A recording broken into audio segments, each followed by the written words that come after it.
నమస్తే, welcome to of the record. Party గెలిస్తే పదవులు అనుభవించాలి, ఓడిపోతే పార్టీ మారి సైలెంట్ అవ్వాలి. ఇదే తెలంగాణ బీజేపీలో వలస నేతల విధానంగా మారింది. ఇదే తంతు ఇప్పుడు ఉమ్మడి నల్గొండ జిల్లాలో కూడా నడుస్తోంది. ఓ మాజీ ఎమ్మెల్యే వ్యవహారం ఇప్పుడు కమలనాథులకు తలనొప్పిగా మారిందట. బీఆర్ఎస్ హయాంలో ఓ వెలుగు వెలిగి అన్ని తానే నడిపించిన ఆ నేత ఓటమి తర్వాత బీజేపీలో చేరారు. పార్లమెంటు ఎన్నికల్లో ఓడిన ఆయన నియోజకవర్గానికి మొహం చాటేశారట. ఆయన పార్టీలో ఉన్నా లేనట్లేనని సొంత కేడరే విమర్శిస్తుందట. ఇంతకీ ఎవరా ఆయన, ఏంటా కథ? Watch this story.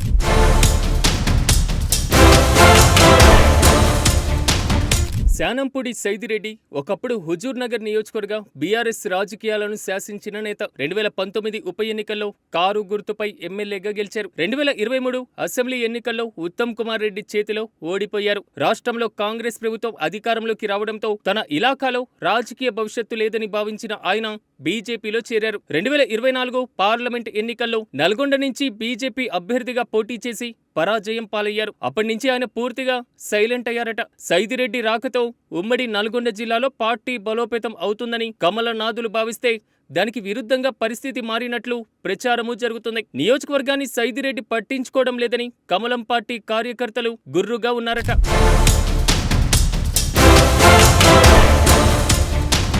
సైదిరెడ్డి వ్యవహారం ఒకెత్తైతే తెలంగాణ బీజేపీలో నడుస్తున్న పాత నేతలు వర్సెస్ కొత్త నేతల రగడ మరో ఎత్తు. బీఆర్ఎస్ నుంచి వలస వచ్చిన వారిని చిన్న చూపు చూస్తున్నారనే విమర్శలు కూడా వినిపిస్తున్నాయి. పార్టీ తమది, పగ్గాలు తమకే దక్కాలని పాతవారు వాదిస్తున్నారట. హుజూర్ నగర్ నియోజకవర్గంలో ముందు నుంచి ఉన్న బీజేపీ నేతలతో సైదిరెడ్డికి విభేదాలున్నట్లు ప్రచారము జరుగుతుంది. అందుకే ఆయన క్రియాశీలకంగా పనిచేయడం లేదని కూడా తెలుస్తుంది. కార్యకర్తలను వెంట తీసుకురాలేక, పాత నేతలతో పొసగలేక ఇప్పుడు సత్తాలేని నేతగా సైదిరెడ్డి ముద్ర వేసుకున్నారట. అందుకే నల్గొండ కలెక్టరేట్ దగ్గర బీజేపీ నిర్వహించిన రైతు దీక్షకు కూడా సైదిరెడ్డి రాలేదట.